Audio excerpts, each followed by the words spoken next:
In today's video, we'll examine the fatal risks of underestimating exotic pets. From a miner's fatal encounter with his tame mountain lion to a man's final moments with his backyard alligator. But we begin with the last moments of Carla Dawson, eaten alive by her chimpanzee. It was May 29, 2015, in a quiet suburban neighborhood on the east side of Dayton, Ohio.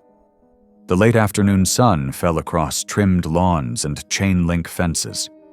Inside one small, single-story home, a decision was made that would turn a calm Friday into a fatal event. Carla Dawson was a 52-year-old veterinary technician who had spent much of her adult life working with difficult animals, particularly dogs with a history of biting. In 2009, she developed a strong interest in primates after visiting a private breeder in Indiana.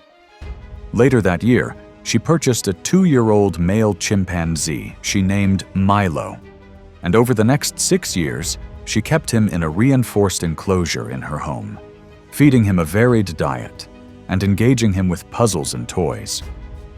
She believed her background gave her an advantage in understanding his moods and limits. Carla likely wasn't aware of the fundamental nature of the primate she had raised. Adult male chimpanzees can weigh up to 200 pounds and possess strength 5 times greater than an average human male. Their massive jaws can exert a bite force of over 1,300 pounds per square inch, easily capable of crushing bone. Male chimps, even when hand-raised, grow territorial and may attack with sudden, unpredictable precision, often targeting the face, hands, and genitals. By 2015, Milo had grown far beyond the playful juvenile she first brought home. He weighed 170 pounds, stood over 4 feet tall, and had the strength to bend metal bars in his cage if agitated. Friends and neighbors had noticed changes in his behavior: louder vocalizations, longer episodes of pacing, sudden swipes toward the cage door. Carla downplayed concerns, saying he was restless but manageable. She insisted he was affectionate with her and that their bond made him no more dangerous than a large dog. On the day in question, she had invited her sister Alice and Alice's 14-year-old son over for a visit. The house was small and tidy, with the enclosed area for Milo occupying much of the converted dining room. The enclosure had double-latched doors, climbing branches, and a heavy chain for securing the main gate. The faint rustle and guttural grunts from the enclosure could be heard from the kitchen. That afternoon, Alice noticed Milo's body language as Carla approached the enclosure.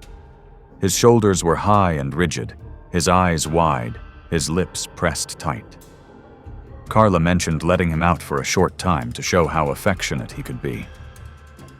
Alice hesitated, pointing out his pacing and the low, intermittent hoots coming from him. Carla dismissed the concerns, saying he was just excited. Moments before opening the gate, Milo gave a sharp, breathy pant, an alert behavior in chimpanzees. But Carla did not pause. The moment the latch was undone, Milo charged forward with explosive force, striking Carla in the chest and knocking her to the floor.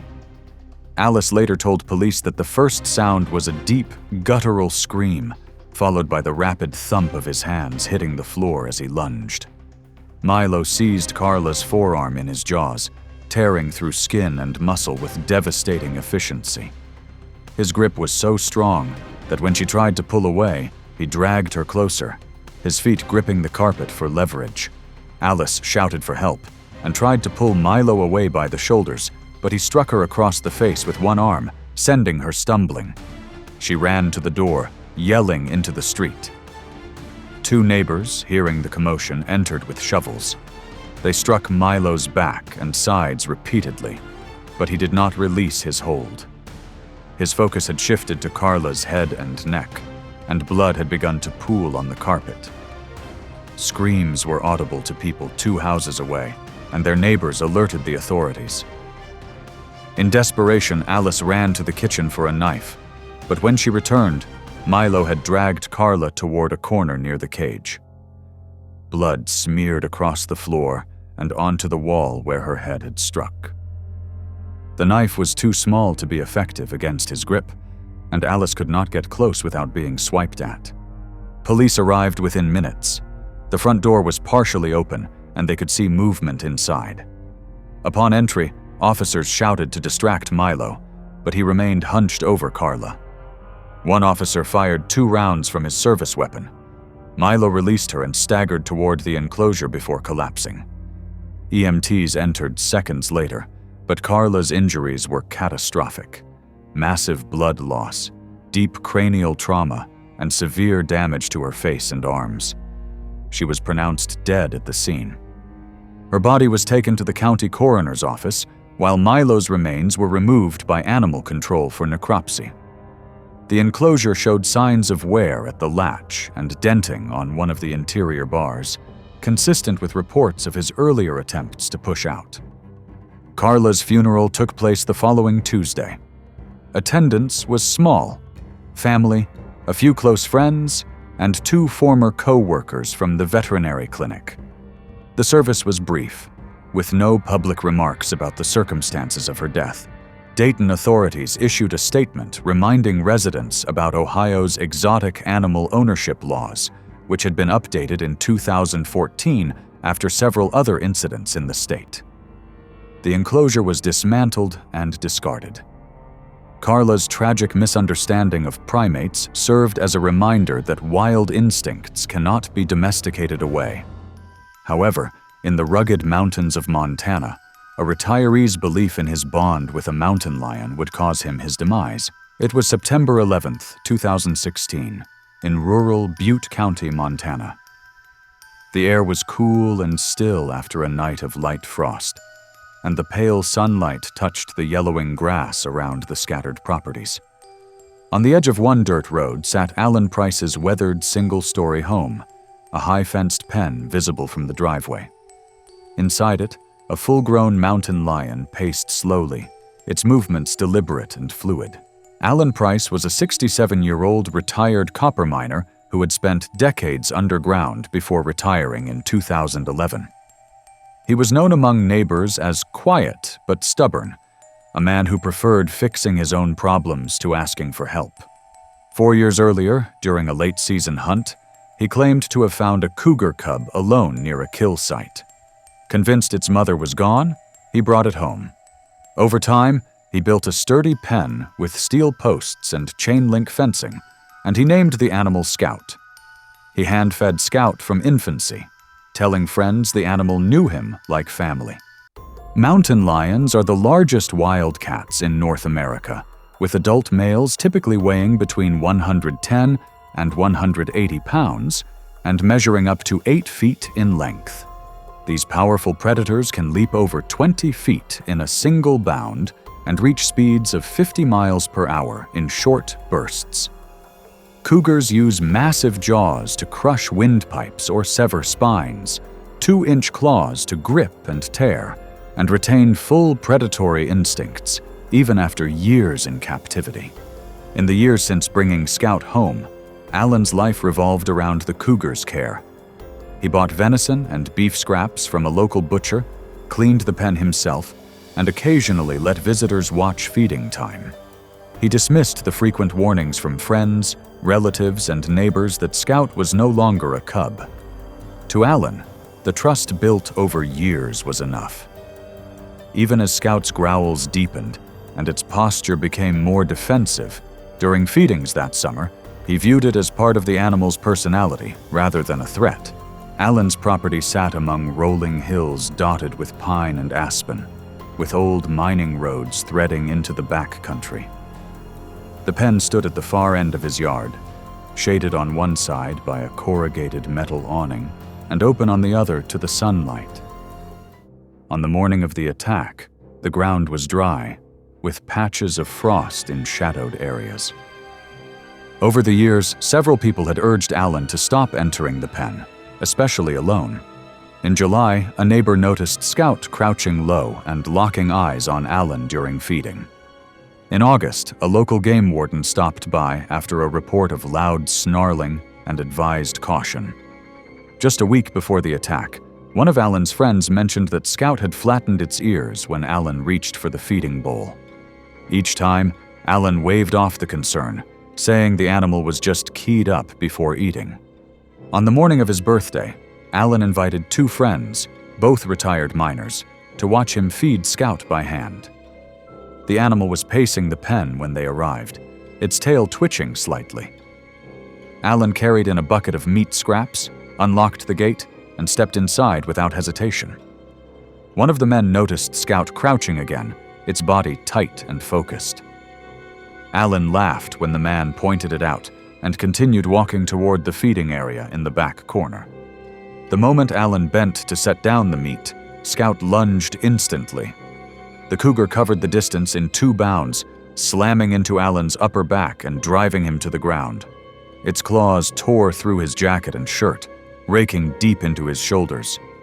Witnesses later described the sound of the impact as dull and heavy, followed by Alan's grunt. Scout's jaws locked on the back of his skull, and the animal's hindquarters bunched as it adjusted its grip. Alan tried to roll sideways, but Scout's full weight pressed him down. The 2 men outside the pen shouted and threw a nearby bucket against the fence, but the animal didn't flinch. One ran to the gate and stepped in a few feet, yanking at Scout's tail. The cougar released the bite momentarily to twist and swipe, its forepaw catching the man's cheek and opening a deep cut. The man staggered back, retreating to the fence. Alan's movements slowed as Scout clamped down again, its teeth sinking into the skull. Blood pooled on the dirt beneath them. The second man called 911, describing the attack in short bursts between shouts to distract the animal. For several minutes, Scout maintained its position, shifting only to adjust its bite. Deputies arrived after 8 minutes, rifles ready. They advanced to the gate, one shouting to draw Scout's attention.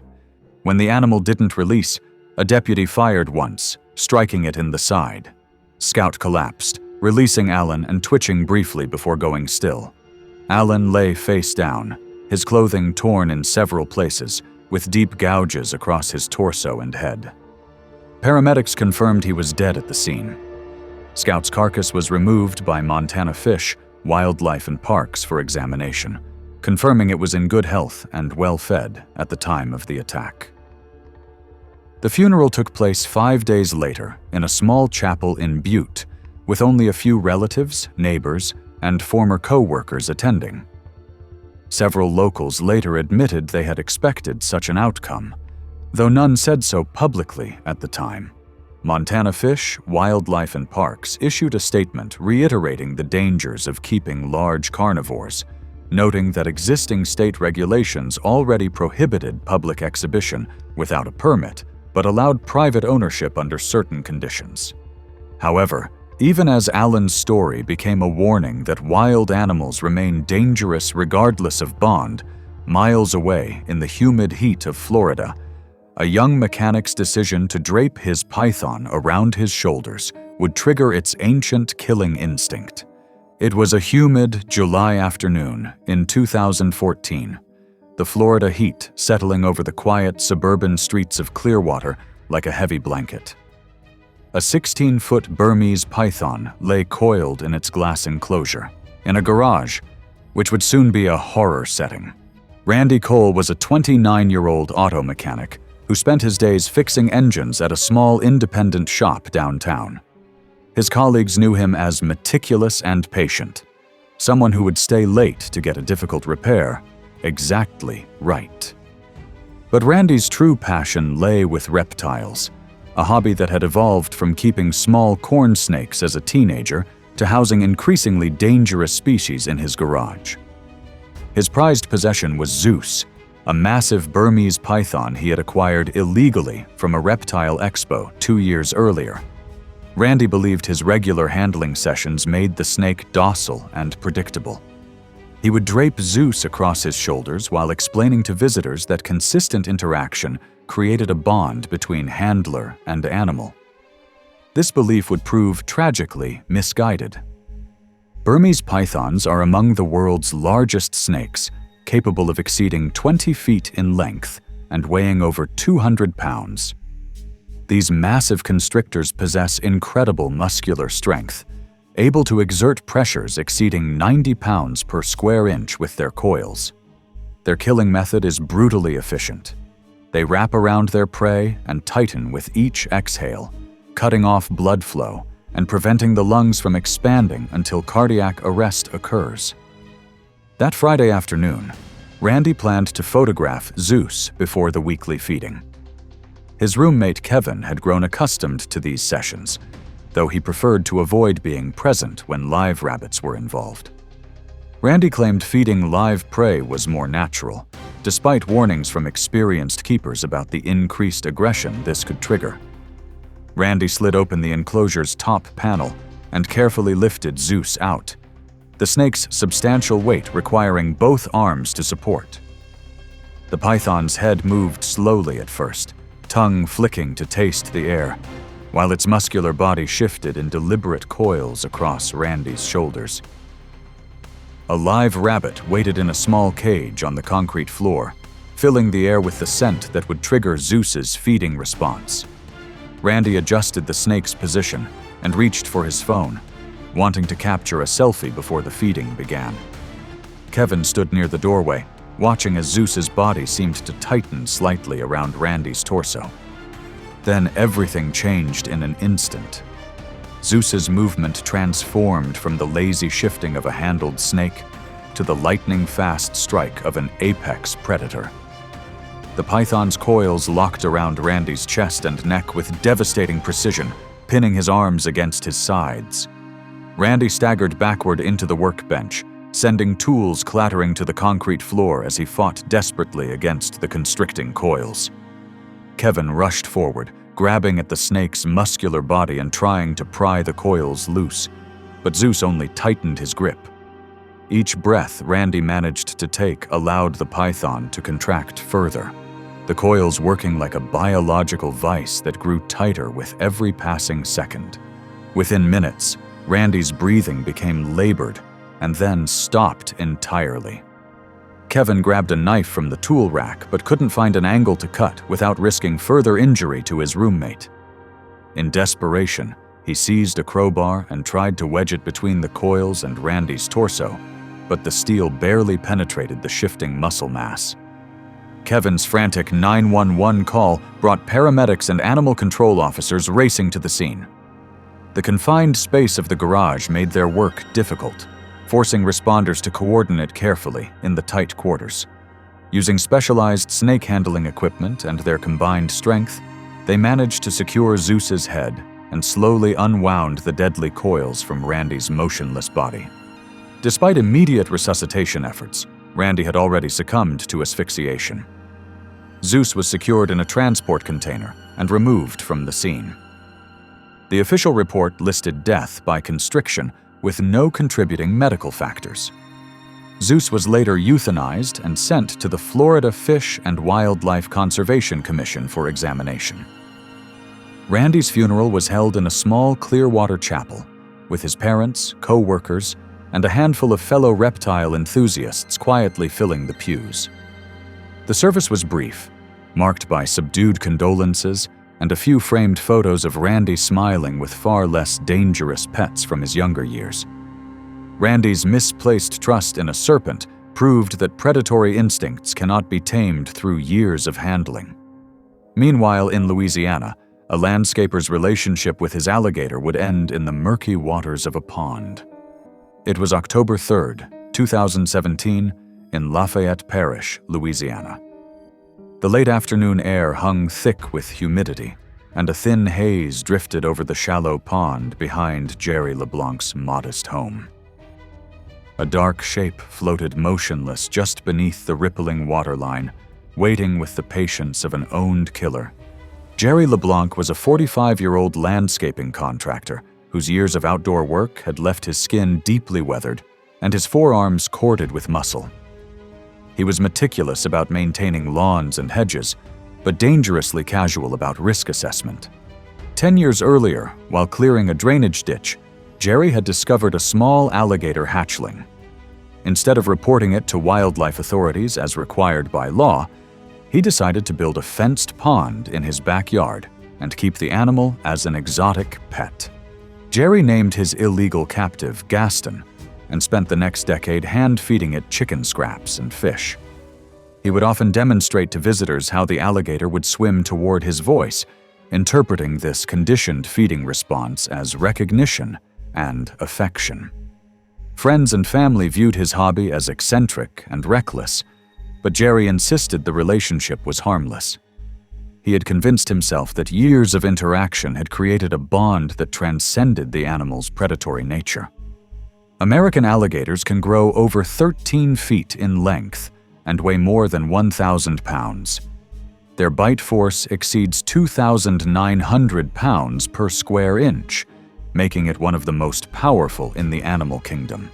These apex predators are perfectly designed killing machines, capable of explosive bursts of speed in water and equipped with a hunting technique called the death roll, where they spin rapidly to disorient and drown their prey. The pond occupied most of Jerry's backyard, enclosed by a chain-link fence that provided little actual security. Cattails grew along the edges, providing cover for an animal that had evolved to be an ambush predator. Over the years, Gaston had grown to over 10 feet in length and weighed several hundred pounds, but Jerry continued to treat him as though he were still the harmless hatchling he had found a decade earlier. In the weeks leading up to the tragedy, neighbors had reported hearing unusually loud splashing and bellowing from the pond, especially during nighttime hours. One witness observed Gaston lunging aggressively at a heron that had landed too close to the water's edge. Jerry dismissed these warning signs, attributing the increased activity to warm weather rather than recognizing the escalating aggression of a large predator that had been conditioned to associate humans with food. That fateful afternoon, Jerry's cousin stopped by for a visit, and Jerry decided to provide a demonstration of his supposed control over the massive reptile. He walked barefoot down the muddy bank and stepped into the pond until the water reached his waist, holding raw chicken in one hand as bait. Gaston's head surfaced approximately 20 feet away, his yellow eyes fixed forward with predatory focus. The alligator approached slowly at first, gliding through the water with deceptive calm. Jerry extended his arm, calling the animal closer. His cousin later reported that Gaston's pace quickened dramatically as he closed the final few feet between them. Without warning, the alligator surged upward, his massive jaws opening wide before clamping down on Jerry's forearm. The sound of teeth meeting bone was audible from the shore, a sharp crack that echoed across the water. Jerry screamed and attempted to yank himself free, but Gaston's grip was absolute. Then came the death roll. Gaston twisted violently in the water, his powerful body spinning with Jerry still clamped in his jaws. The water frothed and churned as Jerry disappeared beneath the surface, his legs briefly visible before vanishing in the violent turbulence. The cousin grabbed a garden rake and ran to the water's edge, striking desperately at the alligator's armored hide. But the animal was beyond deterrence. Gaston executed another roll, the water erupting again before settling into expanding rings of ripples. Jerry's head broke the surface for a brief instant, his mouth open as he fought for air, before the alligator's massive body curved around him and dragged him under once more. The cousin continued striking at the water, but Gaston remained submerged with his prey. For several terrifying seconds, the only sign of the struggle below was a stream of bubbles rising and bursting on the surface. Then the pond went completely still, the silence broken only by the distant sound of emergency sirens responding to the cousin's frantic 911 call. Authorities arrived within minutes, entering the murky water with poles and hooks in a coordinated recovery effort. After 20 minutes of searching, Jerry's body was located near the far bank. His right arm showed catastrophic damage from the alligator's bite, and his lungs were filled with pond water. The official cause of death was drowning, with severe trauma as a contributing factor. Wildlife agents eventually captured the massive reptile using specialized equipment and transported him to a secure facility. Given his size, history of human conditioning, and confirmed fatal attack, authorities made the decision to euthanize the animal. Jerry's funeral was held quietly in a small Lafayette chapel, attended primarily by family members and close friends. Authorities issued a reminder that keeping alligators without proper permits is illegal, and that feeding wild animals creates dangerous behavioral patterns that can prove fatal. Yet even as this incident with an alligator served as a grim testament to the unchanging instincts of apex predators, in the dusty plains of Texas, a man's playful interaction with his Bengal tiger would awaken its killing fury. It was April 22, 2013, on the rural outskirts of Amarillo, Texas. The morning was calm, the air still carrying the cool edge of early spring. On Robert Bobby Klein's land, the chain-link walls of a large animal enclosure stood quiet, giving no sign of the violence that would soon erupt within. Bobby was a 38-year-old scrap metal dealer who had lived in the area his whole life. His weathered hands and confident demeanor reflected years of working with heavy machinery and dangerous equipment. In 2010, through a private exotic breeder, he had purchased a Bengal tiger cub he named Raja. At first, the animal was small enough to carry, and Bobby often showed him off to visitors like a prized possession. Over 3 years, Raja had grown into a 400-pound killing machine, but Bobby's habits remained unchanged. He continued entering the enclosure without barriers, convinced he had earned the tiger's trust through daily interaction. The property reflected Bobby's utilitarian approach to life. The tiger's enclosure was a reinforced chain-link pen with a concrete base and a small shelter at the far end. Claw marks lined the wooden posts near the shelter, and the ground was hard-packed from years of pacing. That morning, 2 of Bobby's co-workers had stopped by after a scrap delivery and lingered by the enclosure fence. The morning sunlight slanted across Raja's striped coat as the tiger paced in slow arcs, his tail flicking with growing agitation. The pen carried the sharp scent of ammonia from old straw bedding mixed with the musky odor of a large predator. Bobby carried a large slab of beef into the pen, his co-workers watching from outside the fence. Raja immediately fixed his gaze on the meat, his body lowering into a hunting crouch as he approached. Instead of placing the food down and retreating to safety, Bobby gripped one edge of the beef and pulled it away when Raja tried to take it. Witnesses later described how he seemed to treat the interaction like a game, smiling as the tiger's movements grew increasingly aggressive. The fatal mistake came in Bobby's misunderstanding of predator psychology. Tigers are solitary hunters, programmed by millions of years of evolution to view any interference with their food as a direct challenge. Feeding time triggers heightened arousal and territorial aggression, transforming even seemingly docile captive animals into lethal predators. Bobby's playful tugging was interpreted by Raja as competition for resources, activating every predatory instinct the tiger possessed. Bengal tigers are among the most powerful cats on Earth, capable of weighing up to 660 pounds and reaching speeds of 40 miles per hour in short bursts.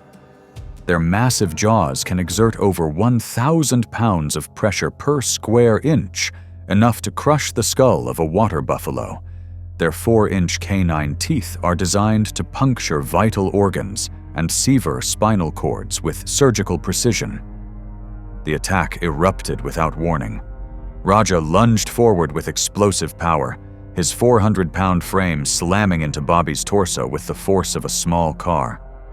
The impact knocked Bobby off his feet, driving the air from his lungs. In the same fluid motion, Raja's massive jaws clamped around Bobby's left side, 4-inch canines puncturing through clothing and flesh. Bobby's scream echoed across the property as he desperately tried to push at the tiger's head with his bare hands. Raja braced his powerful forelegs against Bobby's body, using his weight advantage to drag his prey toward the shelter. The tiger's jaws worked with mechanical precision, adjusting grip and applying crushing pressure that shattered ribs and punctured vital organs. One co-worker sprinted toward the house to retrieve a shotgun, while the other remained, shouting and throwing rocks through the fence in a desperate attempt to distract the predator. Raja seemed to ignore the commotion completely. His focus narrowed to the kill. His head shifted in small, violent movements that tore flesh and muscle, each adjustment of his grip causing massive internal damage. Bobby's screams became ragged gasps as Raja repositioned his jaws around his neck. Blood soaked through his shirt and pooled rapidly beneath his body, the concrete floor becoming slick with crimson. The tiger's bite had severed major arteries, and Bobby was bleeding out with terrifying speed. By the time the shotgun arrived, Raja had dragged Bobby against the back wall of the shelter, his prey now motionless beneath him. The co-worker fired through the chain link at close range, the blast striking the tiger's shoulder and chest. Raja collapsed instantly, his massive body falling partially over Bobby's legs. The surviving co-worker rushed into the pen as soon as the gate was unlatched, pulling Bobby's lifeless form from beneath the dead tiger. The co-worker alerted the authorities immediately. First responders arrived within minutes, but paramedics pronounced Bobby dead at the scene. The primary cause was massive blood loss from deep puncture wounds to the torso and neck, injuries consistent with a large predator attack.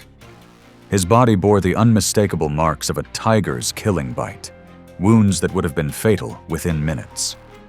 Texas wildlife officials supervised the removal of Raja's blood-stained carcass.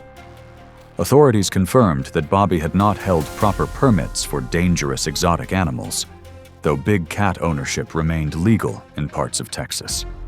The funeral was held 3 days later in a private service at a small local chapel, where family members and close friends gathered in silence. Local officials attended offering quiet condolences. Thanks for watching. If the story of these people's naivety and demise entertained you, click here for more.